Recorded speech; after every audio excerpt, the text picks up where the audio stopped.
우리는 흔히 무슨 교회 이렇게 하면 교회 건물을 떠올립니다. 그러나 무슨 교회 할 때 이 교회라고 하는 말은 건물에 대한 명칭이 아니라 사람들의 모임을 가리키는 말입니다. 교회라고 하는 말은 헬라어로 에클레시아라고 하는 단어인데 이 말의 뜻은 부름받은 사람들, 그런 뜻입니다. 부름받은 사람들. 다시 말해서 교회라고 하는 말의 뜻은 하나님의 부르심을 받아 하나님의 백성된 사람들을 의미합니다. 이사야 43장 1절 말씀에 보면 하나님께서 하나님의 백성 이스라엘을 향해서 내가 너를 구속하였고 내가 너를 지명하여 불렀나니 너는 내 것이라, 이렇게 말씀합니다. 너는 내 것이라. 우리 아이 어릴 때 항상 이렇게 주거니 받거니 그런 얘기 했었어요. 혜원아, 혜원이 누구 거? 이러면 아빠 거. 혜원이 누구 거? 아빠 거. 요즘은 혜원이 누구 거? 이러면 하나님 거야, 이렇게 대답을 합니다. 많이 컸죠? 여기 하나님께서 너는 내 것이라 이렇게 말씀하실 때 그 의미가 그렇게 보시면 됩니다. 아버지가 딸을 향해서 너 누구 거? 아빠 거. 이런 뉘앙스다, 이렇게 보시면 되겠습니다. 우리는 하나님의 것입니다. 이게 교회의 의미예요. 우리는 하나님의 것이다. 이 교회의 의미예요. 신구약 성경을 통해서 교회에 대한 몇 가지 정의들을 더 살펴볼 수 있는데, 고린도전서 1장 2절에 따르면 교회란 예수 그리스도를 구주로 고백하는 사람들의 모임입니다. 그리고 오늘 본문 말씀 출애굽기 40장 34절에서 38절 말씀, 이거는 구약시대 교회의 이 전형적인 모습을 보여주고 있어요. 첫째로 보면 하나님의 성막이 이스라엘 백성들과 지금 함께 있습니다. 그림을 그려보면요, 이스라엘 백성들이 멈춰 서 있을 때 이집트에서 노예살이 하다가 하나님께서 모세를 통해서 이스라엘 백성들을 이끌어내셨잖아요. 그리고 시내산에서 계명을 받고 또 성막 만드는 법을 배워서 성막을 만듭니다. 그리고 그 성막에 하나님께서 임재하셨는데 이스라엘 백성들이 움직이지 않고 가만히 있을 때는 중앙에 하나님의 성막이 있고 이스라엘 백성들 텐트는 그 주위에 지파별로 이 텐트들이 있었어요. 그리고 이제 성막 위에 임재해 있던 구름이 떠오르면 하나님께서 출발하라 하시는 신호인 줄 알고 성막이 앞서가고 이제 이스라엘 백성들은 그 성막을 따라갔던 겁니다. 그래서 이 교회라고 하는 것은 하나님의 것이고, 그죠? 하나님의 것이고, 하나님께서 동행하시고 인도하시며 지켜 보호해 주시는 사람들의 공동체가 교회다 하는 겁니다. 우리가 교회예요, 그죠? 우리가 교회고 교인이에요. 그러면 우리는 누구 거예요? 하나님 거예요. 서로 사랑하는 연인 사이에 당신은 내 거, 이렇게 하는 것처럼 우리는 하나님 거예요. 그리고 하나님께서 내 인생길에 동행하시고 또 내 삶을 인도하시고 하나님께서 나를 지켜 보호해 주신다 하는 것을 기억해야 하겠습니다. 오늘 본문 말씀을 통해서 올바른 교회, 건강한 교회란 무엇인가, 이걸 한번 살펴보려고 합니다. 지난 시간에 그리스도인의 삶, 건강한 그리스도인의 삶에 대해서 우리가 배웠어요. 오늘은 교회란 어떤 것인가, 또 어떤 교회가 건강한 교회인가, 이거 살펴보려고 합니다. 첫째는 교회는 예배 공동체입니다. 따라해 보겠습니다. 교회는 예배 공동체입니다. 교회는 하나님께 예배드리는 사람들의 모임이에요. 여기 예배라고 하는 말은 한문으로 보면 예절할 때 예자에다가 배는 절하다 할 때 배자예요. 그게 무슨 얘기냐면 예배라고 하는 말은 예를 갖추어 엎드려 절한다, 이런 뜻입니다. 그러니까 교회는 하나님께 예를 갖추어 엎드려 절하는 사람들의 모임이에요. 헬라어로도 예배라는 말은 프로스퀴네오라는 말인데 이 말은 고개를 숙이고 몸을 구부리는 것. 이게 프로스퀴네오예요. 예배는 예를 갖추어서 엎드려 절하는 거다 하는 겁니다. 그래서 우리가 주일에 하나님 앞에 나와서 예배 드릴 때 예배 보러 간다 이런 표현은 조금 문제가 있어요. 시장 보러 간다. 이렇게 할 때 보러 간다는 표현을 쓰잖아요. 예배는 보러 가는 게 아니고 내가 예를 갖추어서 하나님께 엎드려 절하러 가는 거예요. 전에도 제가 말씀드렸지만 제가 너무 충격받은 일이라 제가 다시 한번 말씀드릴게요. 장로님들로 선출되신 분들 교육을 노회에서 하는데 제가 이제 그 교육에 참가해서 강의를 하고 예배에 대해서 이제 강의하면서 질문을 했어요. 자, 예배는 하나님께서 나에게 서비스 하시는 겁니까? 내가 하나님께 서비스 하는 겁니까? 손 들어 보세요. 그랬더니 하나님이 나한테 서비스 하는 거라는 사람이 손을 번쩍 몇 분이 드시더라고요. 제가 얼마나 충격을 받았는지, 야, 큰일 났다. 이건 예배가 무엇인지도 알지 못하는 분들이 교회에서 장로님으로 피택이 됐다는 거는 이거는 우리나라 교회의 위기다. 제가 생각했어요. 예배는 시청하는 게 아니라 그랬어요. 지금 우리는 하나님께 예를 갖추어서 엎드려서 절하기 위해서 여기 나와 있는 거예요. 예. 내가 오늘 목사가 무슨 얘기하는가 내 마음을 시원케 해주는지 안 해주는지 내가 한번 좀 영적인 서비스를 받으러 이 자리에 앉았다. 이렇게 생각하시면 안 된단 말이에요. 오늘 성가대 찬송이 내 마음의 이 스트레스를 날려주는지 내가 영적인 서비스를 받으러 여기 왔다. 이런 생각 갖고 있으면 그건 예배가 아니에요. 예배는 우리가 하나님께 드리는 거예요. 교회가 예배 공동체라고 하는 것은 예를 갖추어서 하나님께 절하는 사람들의 모임이 바로 교회다. 이런 이야기입니다. 하나님께서 사람을 창조하신 것도 하나님께 예배드리는 백성 만들기 위해서 사람을 창조하신 것이고 이집트에서 노예살이하던 이스라엘 백성들을 해방시켜 주신 것도 하나님께 예배드리는 백성 만들려고 해방시켜 주신 거예요. 그래서 출애굽기에 보면 계속해서 말씀이 나옵니다. 출애굽기 5장 1절에 그들이 광야에서 내 앞에 절기를 지킬 것이니라. 9장 1절에 내 백성을 보내라. 그들이 나를 섬길 것이니라. 출애굽기 10장 3절에도 내 백성을 보내라. 그들이 나를 섬길 것이니라. 에베소서 1장 12절 신약에도 보면 하나님께서 우리를 그리스도 안에서 구원하신 것은 그의 영광의 찬송이 되게 하려 함이라 그랬어요. 이거를 한시도 잊어버리면 안 됩니다. 우리가 구남교회에 소속된 교인이라 하는 것은 내가 하나님께 예배드리는 자다 이런 뜻이에요. 하나님께 예배드린 자, 예를 갖추어 하나님 앞에 나와서 엎드려 절하는 사람이다. 우리가 하나님을 섬기는 자가 되어야 되는 겁니다. 그게 믿음입니다.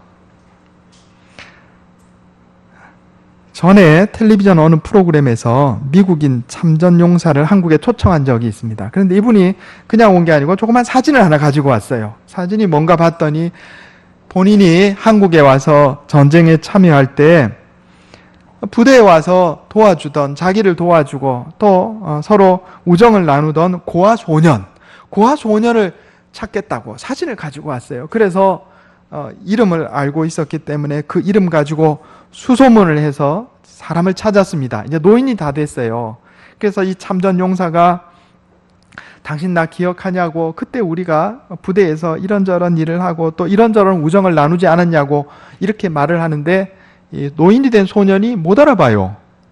일단 전혀 당신 모르겠다고, 그런 일이 있었는지조차도 나는 모르겠다고. 그래서 이 참전용사가 큰 실망을 한 일이 있었습니다. 그런데 서로 간에 대화를 하면서 밝혀진 것이 있었는데 이 참전용사는 소년을 고아로 알고 있었어요. 부모도 없고 집도 없고 그래서 너무 불쌍해서 사랑을 기울이고 도와주고 자기의 온 마음을 다해서 우정을 나눈 거예요. 그런데 여기 노인이 된 소년을 찾아보니까 고아가 아니에요. 부모가 있었어요. 집도 있고. 그러면 이 미군 병사하고 왜 같이 지내느냐? 좋은 음식 먹으려고. 좀 물건 같은 거 얻어가지고 쓰려고. 자, 무슨 차이냐면 한 사람은 소년을 고아로 생각하고 내가 저 고아를 도와야 되겠다 진심으로 자기의 마음을 다해서 도와주고 사랑을 베풀고 그랬어요. 50년이 지나도 그 얼굴 잊어먹지 않는데 진심이 아니고 거짓이었어요. 그저 맛있는 음식 얻어 먹으려고 그다음 물건 좀 몇 개 얻어가가지고 좀 재밌게 살아보려고 했던 사람은 세월이 지나자 자기에게 사랑을 베푼 사람 얼굴도 잊어버리고 그런 일이 있었는지조차도 잊어버렸다 하는 거예요. 진심이냐 거짓이냐 그 차이입니다. 여러분, 우리가 교회는 예배 공동체라 그랬습니다. 주님 앞에 나와서 예배 드릴 때 우리의 온 마음을 다해서 진심으로 내가 하나님께 예를 갖춰서 엎드려 절하는 마음으로 주님 앞에 예배 드리는 자는 마지막 심판날에 하나님께서 나를 향해서 내가 너를 안다 이렇게 말씀하시겠지만, 그런 생각 없이 그저 아이고 뭐 좋은 얘기 하나 들으러 오지 뭐, 또 부모님 때부터 교회 다녔으니까 나도 한번 다녀보지 뭐, 그저 이런 거짓된 마음으로 관심이 없지만 그저 나와가지고 내가 영적인 서비스를 어떻게 받아볼까, 내가 하나님을 섬기는 게 아니고 내가 목사로부터 성가대로부터 교회 여러 다른 사람들로부터 어떤 서비스를 받아볼까, 이런 마음가짐으로 주님 앞에 나와서 이 자리에 앉아있는 사람들은 마지막 심판날에 하나님께서 내가 너를 모른다 하실 거라 하는 것을 우리가 기억해야 됩니다. 마태복음에 보면 하나님께서 내가 너를 모른다 하는 내용이 2번 나와요. 마태복음 7장에 나오고 25장에 나옵니다. 내가 너희를 도무지 알지 못하니 불법을 행하는 자들아 내게서 떠나가라. 내가 너희를 알지 못하노라. 교회는요, 예배 공동체입니다. 내가 교인이라 하는 것은 하나님께 예배드리는 예배자다 이런 이야기입니다. 우리 주님 예수님께서 영과 진리로 예배하는 자를 하나님이 찾으신다 그랬는데, 여기서 영은 성령이 아니고 내 영입니다. 나의 영. 이걸 구약적 표현으로 하면 전심으로, 영어로 하면 full-hearted, 온 마음을 다해 하나님께 예배드리고 진리 안에서 하나님께 예배드리는 자를 하나님이 기억하신다 이런 말씀입니다. 저와 여러분 예배자가 되어야 하겠습니다. 진실한 예배자가 되어야 하겠습니다. 2번째로 교회는 수도 공동체입니다. 한번 따라해 보겠습니다. 교회는 수도 공동체입니다. 여기서 말하는 수도는 수도관을 얘기하는 게 아니고 돌을 닦는다 이런 의미입니다. 하나님의 말씀의 도로 수도하는 사람들의 모임이 교회입니다. 오늘 본문 말씀에 보면 이스라엘 백성들이요, 정착해 있을 때는 하나님 성막 중심으로 있었는데, 구름이 위로 떠오르면 그 하나님 가시는 대로 따라갔어요. 그죠? 그러니까 이스라엘 백성들은 행진하고 멈추고 가는 길에 있어서 오직 하나님의 인도하시는 대로 따라간 거예요. 이것을 오늘날로 말하면 수도라고 이렇게 표현할 수가 있겠습니다. 그리스도인들은 어떤 사람들이냐? 하나님의 말씀에 인도하시는 대로 따라가는 사람들이에요. 생각도 따라가고 말도 따라가고 행동도 따라가는 사람들. 그게 수도예요. 수도. 말씀으로 돌을 닦는다 이런 이야기입니다. 골로새서 1장 9절 10절에 보면 사도 바울이 골로새 교인들을 위해서 기도하는데 이렇게 기도합니다. 너희로 하여금 모든 신령한 지혜와 총명에 하나님의 뜻을 아는 것으로 채우게 하시고 주께 합당하게 행하여 그랬습니다. 수도의 내용이 뭐냐? 첫째로 하나님 말씀을 배우는 거예요. 하나님께서 말씀하신 것을 내 심령에 새기는 거예요. 둘째는 뭐냐면 그 말씀 따라 사는 거예요. 그러니까 우리가 교회 나와서 뭐 하는 거냐 하면요, 하나님의 말씀을 배우고 하나님 말씀대로 살기 위해서 훈련하고 수도해야 돼요. 그래서 그리스도인들은 제가 수도자들입니다. 제가 수도자. 제가가 뭐죠? 자기 집에 거하면서 수도하는 사람들. 보통 수도원에 들어가서 수도하는 사람들을 수도사라 하잖아요. 그리스도인들은 어떤 사람들이냐? 제가 수도자들. 따라해 보겠습니다. 우리는 제가 수도자들입니다. 그 교회는 수도 공동체예요. 교회는 세상에 나온 수도원입니다. 이거 우리가 내 자신이 어떤 사람들인가를 확실하게 알아야 돼요. 그래서 신앙생활할 때 내가 하나님 말씀으로 돌을 닦는다는 마음으로 신앙생활을 해야 되는 겁니다. 1960년대에서 90년대까지 우리나라 교회는 양적인 성장을 이루었습니다. 아주 폭발적으로 성장했어요. 그런데 지금 그 양적인 성장이 멈추어져 있는 상황입니다. 교인 수가 늘지 않고 정체되어 있거나 혹은 줄어드는 상황인데, 그래서 어떤 사람은 이것을 교회의 위기라고 말합니다. 그런데 저는 좀 생각이 달라요. 왜냐하면 나무의 나이테를 보면 여름에 많이 자라잖아요. 근데 조직을 보면 성글어요. 누르면 들어갑니다. 그런데 겨울에 자란 부분을 보면 조금밖에 자라지 않았지만 조직이 치밀해요. 그래서 나무의 나이테는 여름에 많이 자랐다가 겨울에 치밀하게 자라고, 또 여름에 성글지만 많이 자랐다가 또 겨울에 치밀하게 자라서 단단해지고, 그래서 나무가 단단하게 부러지지 않고 이렇게 자라나는 겁니다. 우리 교회도 저는 마찬가지라고 생각합니다. 1960년대에서 90년대까지 양적인 성장을 이루었다면 이제 우리 교회에 나아갈 방향은 질적인 성장이다 하는 겁니다. 그래서 더욱 교회가 수도 공동체라는 사실을 우리가 명심해야 합니다. 겨울이 있기에 나무가 더 단단하게 자라는 것처럼 우리나라 교회는 이제 영적인 겨울의 계절로 들어섰습니다. 조금밖에 성장하지 못하더라도 더 치밀한 조직으로 단단하게 자라나면 된다 하는 겁니다. 우리가 그렇게 자라나야 돼요. 개개인도. 성경 한 군데 더 찾아보겠습니다. 고린도전서 5장.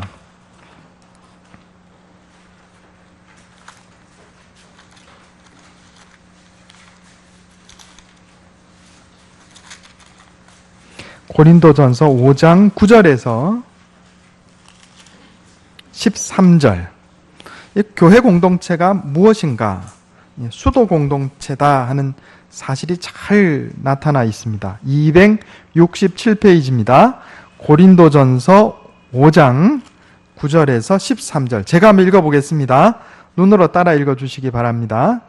내가 너희에게 쓴 편지에 음행하는 자들을 사귀지 말라 하였거니와, 이 말은 이 세상에 음행하는 자들이나 탐하는 자들이나 속여 빼앗는 자들이나 우상 숭배하는 자를 도무지 사귀지 말라 하는 것이 아니니, 만일 그리하려면 너희가 세상 밖으로 나가야 할 것이니라. 자, 죄 짓는 사람 사귀지 말라 그러면 불신자들 가운데 우리가 사귈 사람이 아무도 없단 말이에요. 그럼 세상에 나가서 직장 생활하고 이래 하다 보면 음행하고 사는 사람, 우상 숭배하고 사는 사람, 거짓말하는 사람 사귈 수밖에 없어요. 그런데 그 다음이 중요합니다. 11절에 이제 내가 너희에게 쓴 것은 만일 어떤 형제라 일컫는 자가, 같은 교인이 음행하거나 탐욕을 부리거나 성적으로 음란하게 살거나 욕심쟁이거나 우상 숭배를 하거나 모욕하거나, 다른 사람들 자꾸 모욕하고 문제를 일으키거나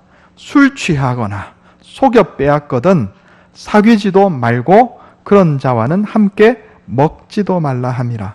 밖에 있는 사람들을 판단하는 것이야 내게 무슨 상관이 있으리요마는 교회 안에 있는 사람들이야 너희가 판단하지 아니하랴. 밖에 있는 사람들은 하나님이 심판하시려니와 이 악한 사람은 너희 중에서 내쫓으라. 바울은요, 사랑의 사도입니다. 믿음, 소망, 사랑 가운데 제일은 사랑이라 이렇게 선포하시던 분이에요. 그런데 여기 지금 뭐라고 말합니까? 교회 안에 음란하게 살거나 방탕하게 살거나 탐욕 부리고 우상 숭배하고 다른 사람 모욕하고 때리고 술 취하고 거짓말하고 도둑질하고 사기치고 이런 사람들 교회에서 내쫓으라는 거예요. 왜? 교회는 수도 공동체이기 때문에. 교회는 정결하고 거룩한 모임이기 때문에 그렇습니다. 교회에 사람이 많이 모인다고 다 되는 게 아니에요. 사람만 많이 모인다고 하나님께서 기뻐하시고 그 예배 받으시냐? 아니요. 천만의 말씀입니다. 신구약 성경을 통틀어서 하나님께서 뭘 원하시냐면 하나님의 백성, 교회 공동체가 하나님 받으심직한 정결함을 유지하는 것, 거룩한 삶의 자세를 유지하는 것을 하나님이 원하신다 하는 거예요. 교회는 수도 공동체고 우리는 제가 수도자들이에요. 제가 수도자들이기 때문에 제가 수도자들처럼 살아야 되는 겁니다. 아멘을 안 하시네. 이게 좀 받아들이기 힘들어도 아멘 하셔야 돼요. 그래서 내가 교회에서 신앙생활하면서 교회는 수도 공동체다. 나는 제가 수도자다. 이런 자의식을 가지고 있어야 그나마 앞으로 전진할 수가 있는 거예요. 이걸 알지 못하고 그냥 되는 대로 마치 동네 마실 나가는 것처럼 설렁설렁 교회 나갔다가 집에 가고, 여러분 그건 신앙생활이 아니에요. 그건 교인이 아닙니다. 주일은 하나님께 나와서 예배드리고 수요일은 하나님의 말씀을 배우고 새벽에는 교회 와서 기도하고, 이게 제가 수도자들의 삶이에요. 제가 수도자. 성경은 사람의 사후에 하나님의 심판이 있음을 분명하게 말씀하고 있습니다. 이거는 신자 불신자 공통적입니다. 신자라고 해서 심판이 없느냐? 아니에요. 성경은 분명히 말씀하기를 하나님의 말씀대로 선하게 산 자는 하나님께서 상을 주실 것이고 악하게 산 자는 벌을 내리신다고 분명하게 말씀하고 있습니다. 우리가 내세의 삶을 대비하고 살아야 됩니다. 내가 하나님의 심판대 앞에 섰을 때를 예상하고 살아야 돼요. 그래서 우리가 이 세상 살면서 낭비할 시간이 없어요. 낭비할 시간이 없어요. 이 세상의 운동선수들도요, 올림픽 경기에 나가서 메달 따려고 그 올림픽 출전하기 위해 그 남은 기간을 자기 자신을 절제하고 훈련하는데 온 시간을 보내지 않습니까? 우리 그리스도인들은 이 생의 삶을 다 마치고 하나님의 심판대 앞에 서서 하나님 주시는 상을 받으려고 지금 내가 살아가는 인생 가운데 제가 수도자로 살아가는 것이 그리스도인이에요. 그리고 그런 사람들의 공동체가 교회다 하는 겁니다. 세 번째로, 교회는 선교 공동체입니다. 따라해 보겠습니다. 교회는 선교 공동체입니다. 우리 출애굽기 3장 7절 8절 한번 보겠습니다. 출애굽기 3장 7절 8절. 구약성경 84페이지입니다. 출애굽기 3장 7절 8절. 여기 출애굽기 3장 7절 8절은 하나님께서 이스라엘 백성들을 구원하시는 그 구원의 섭리를 아주 간략하게 잘 요약하고 있습니다. 히브리어는요, 동사 중심의 언어예요. 동사가 뭡니까? 사람의 행동을 나타내는 말이 동사예요. 우리나라 말은 명사 중심의 언어입니다. 명사가 뭐예요? 어떤 물건의 이름, 어떤 사람의 이름, 요거 중심의 언어가 명사 중심의 언어인데, 히브리어는 동사 중심의 언어이기 때문에 성경을 읽을 때는 무슨 사람 이름 외우려고 하는 것보다 그 안에 행동을 나타내는 동사를 주목해서 보면 성경을 이해하기가 훨씬 수월합니다. 깊이 있게 이해하게 돼요. 그래서 출애굽기 3장 7절 8절 제가 읽을 테니까 동사를 한번 자세히 한번 살펴보세요. 여호와께서 이르시되 내가 애굽에 있는 내 백성의 고통을 분명히 보고 그들이 그들의 감독자로 말미암아 부르짖음을 듣고 그 근심을 알고, 8절에 내가 내려가서 그들을 애굽인의 손에서 건져내고 그들을 그 땅에서 인도하여 아름답고 광대한 땅, 가나안 땅으로 데려가려 하노라. 동사가 7개 나와요. 하나님께서 하나님의 백성을 구원해 내시는 구원사역을 7가지 동사로 보고, 듣고, 알고. 여러분, 하나님 내 형편을 보고 계세요. 하나님께서 내 부르짖는 기도를 듣고 계세요. 그래서 하나님 내 모든 삶의 형편을 알고 계세요. 이걸 믿으시기 바랍니다. 그래서 하나님께서 그 다음 행동으로 어떤 행동을 취하시냐면 내려와서 예수 그리스도 이 땅에 내려오셨어요. 그리고 나를 건져내시고 내 삶을 인도하셔서 영광의 하나님 나라로 들어가게 하시는 겁니다. 이게 하나님의 구원사역이에요. 그런데 하나님께서 이 구원사역의 대리자로 모세를 세우셨죠. 그런 것처럼 하나님께서는 우리 그리스도인들을, 아직 하나님을 알지 못하는 세상 사람들을 향해서 하나님의 구원 사역의 대리자로 세우신 거예요. 그래서 예수님께서 부활 승천하시기 전에 제자들을 향해서 너희는 가서 모든 족속으로 제자를 삼아 아버지와 아들과 성령의 이름으로 세례를 주고 내가 너희에게 분부한 모든 것을 가르쳐 지키게 하라, 이렇게 말씀하셨어요. 그래서 우리 그리스도인들은 그 예수님의 지상 명령을 따라 또 하나님께서 행하셨던 그 구원 사역을 따라서 복음을 전해야 됩니다. 복음을 전해야 돼요. 어떻게 전해야 되는가? 첫 번째로 말로 복음을 전해야 합니다. 따라해 보겠습니다. 말로 복음을 전합시다. 로마서 10장 14절에 보면 듣지도 못한 일을 어찌 믿으리요, 전파하는 이가 없이 어찌 들으리요 그랬어요. 전해야 돼요. 말을 해야 됩니다. 그런데 전할 때 얼굴 표정을 좋게 전해야 됩니다. 왜냐하면 복음은 희망이기 때문에 그래요. 복음을 영어로 하면 굿 뉴스입니다. 굿 뉴스. 굿 뉴스가 뭐예요? 좋은 소식, 기쁜 소식. 기쁜 소식을 전할 때 우거지상을 하고서 전하는 사람 있나요? 없어요. 환하게 웃으면서 기쁜 소식 전하죠. 기쁜 소식 전하면서 협박하는 얼굴로, 으르렁거리는 얼굴로 전하는 사람 있나요? 없죠. 기쁜 소식은 환한 얼굴로 전하는 거예요. 그래서 우리가 우리의 이웃에게, 가족에게 복음을 전할 때 좋은 얼굴로 전해야 됩니다. 전에 말씀드렸잖아요. 제가 대학 다닐 때 제가 다니던 대학 앞에 큰 횡단보도가 있는데 거기 복음 전도하는 여자분이 말이죠, 옷도 칙칙한 거, 거무축축한 거 입고 와서 얼굴도 참 좀 강팍하게 생겼어요. 거기다가 눈도 이렇게 뜨고서 노래 보면서 예수 천국 불신지옥. 그 학교에 학생이 한 40%가 크리스찬인데 노래 보면서 아줌마가 그 횡단보도 중앙에 탁 서가지고 예수 천국 불신지옥 이러니까 무슨 홍해 바닷물 갈라지듯이 아이들이 그 아줌마 앞에서 쫙 갈라져가지고 다시 그 아줌마 통과해서 합쳐져가지고 들어가는 겁니다. 복음을 전하는 게 아니고 내쫓는구나, 사람들을 교회에서. 복음을 전할 때, 말로 전할 때 우리 마음에서 사랑이 우러나고 선한 마음을 가지고 복음을 전해야 한다는 겁니다. 협박하면 안 돼요. 물론 예수천국 불신지옥이 맞아요. 그런데 앞에다가 포인트를 둬야 돼요. 불신지옥 이러면 안 된단 말이에요. 그게 협박이잖아요. 왜 좋은 소식을 전하는데 협박을 해요? 좋은 소식을 전하는데 왜 우거지상을 해요? 좋은 소식은 좋은 마음으로 전해야 합니다. 사도 바울은 복음을 전하는 자의 마음을 유모의 마음으로 비유합니다. 데살로니가전서 2장에 보면 우리가 너희 가운데서 유순한 자가 되어 유모가 자기 자녀를 기름과 같이 했다 그랬어요.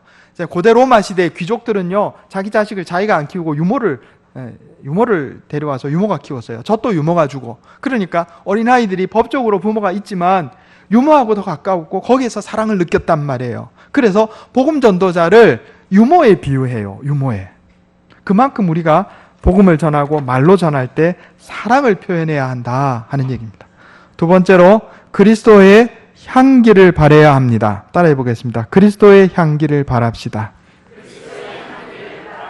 고린도전서 2장에 보면 사도 바울이 우리는 구원받는 자들에게나 망하는 자들에게나 하나님 앞에서 그리스도의 향기니 그랬어요. 향기니. 고대 로마 시대에 로마 군인들이 밖에 나가서 전쟁에 승리하고 돌아오면 개선문을 통과해서 행진을 하는데 이 개선 행사에서 향을 피웠답니다.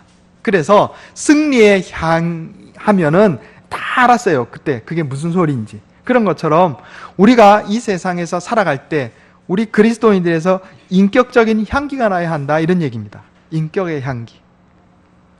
독일의 음악가 바하가 있습니다. 바하 많이 들어보셨어요?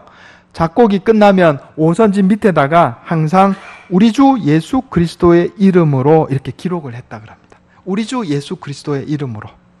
우리도 그래야 하겠습니다. 제가 구남교회를 섬깁니다. 여러분은 구남교회 담임 목사로 여러분을 섬기는데 목회를 우리 주 예수 그리스도의 이름으로 할 때 사람에게 그리스도의 향기가 나는 거예요.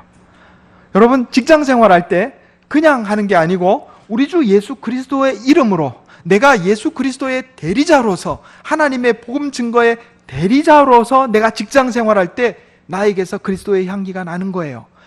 가정에서 주부로 가족들을 보살필 때 예수 그리스도의 이름으로 내가 하나님의 대리자로서 복음 증거의 대리자로서 예수 그리스도의 이름으로 가사를 돌볼 때 그리스도의 향기가 나는 것이다 하는 겁니다. 세 번째로 우리가 복음을 전할 때 기도와 물질로 전도자를 돕는 방법이 있습니다. 우리가 직접 가지 못할지라도 물질을 전하고 기도를 하는 거예요. 우리 주보 이 뒤에 보면 우리 교회가 돕는 기관과 또 선교사님들 계셔요. 많지는 않지만 한 달에 한 10만 원 이상씩 해서 이렇게 도와드립니다. 우리 교회가 한 달에 선교 기관과 선교사님들한테 지원되는 금액이 130만 원, 140만 원 이상입니다. 매월. 우리 교회 규모에서는 절대 작은 것이 아니에요. 이것도 복음 증거의 사명을 감당하는 겁니다. 또 교회 안에서 기존 신자들은 새 신자들을 배려하고 도움으로써 복음 증거 사역에 참여할 수가 있어요. 오래된 신자들은요, 주변에 교회 안 다니는 사람이 별로 없어요. 다 교회 다니는 사람이에요. 그래서 복음을 전할래도 전할 사람이 없는 경우가 많아요. 그러면 누구 주위에 복음 전할 사람이 많냐면 교회 나온 지 얼마 안 되는 사람들, 새 신자들. 그러면 기존 신자들은 새 신자들에게 사랑을 베풀고 잘해줌을 통해서 새 신자가 교회 안에서 은혜를 누리고 하나님의 사랑을 누리고 하면 새 신자들이 새 신자들을 또 데리고 와서 전도하게 되는 거예요. 내가 직접 전도 안 해도 제가 로비에다가 우리 교회 새로 등록하신 분들 얼굴을 사진을 붙여놓는 이유가 있어요. 아니 등록하신 지가 언젠데 이렇게 오래 붙여놓는가 사진을 자꾸 그래 생각하실지 모르겠는데 보시라고 붙여놓은 거예요. 보시라고. 보고서 얼굴 익히고 말 한마디라도 따뜻하게 인사하고 우리 교회 잘 왔다고 하고 그러면요 그분들이 주변에 있는 안 믿는 분들에게 복음을 전하게 돼 있다 하는 거예요. 교회는 예배 공동체입니다. 교회는 수도 공동체입니다. 우리는 교회가 예배 공동체이기 때문에 진실한 예배자가 되어야 합니다. 교회는 수도 공동체이기 때문에 우리는 제가 수도자들이 되어야 돼요. 이게 중요해요. 다른 게 중요한 게 아니에요. 이게 제일 중요해요. 교회가 선교 공동체이기 때문에 우리가 어디에 있든지 그리스도의 대리자로 그리스도의 향기를 내므로써 복음 전하는 자가 되어야 돼요.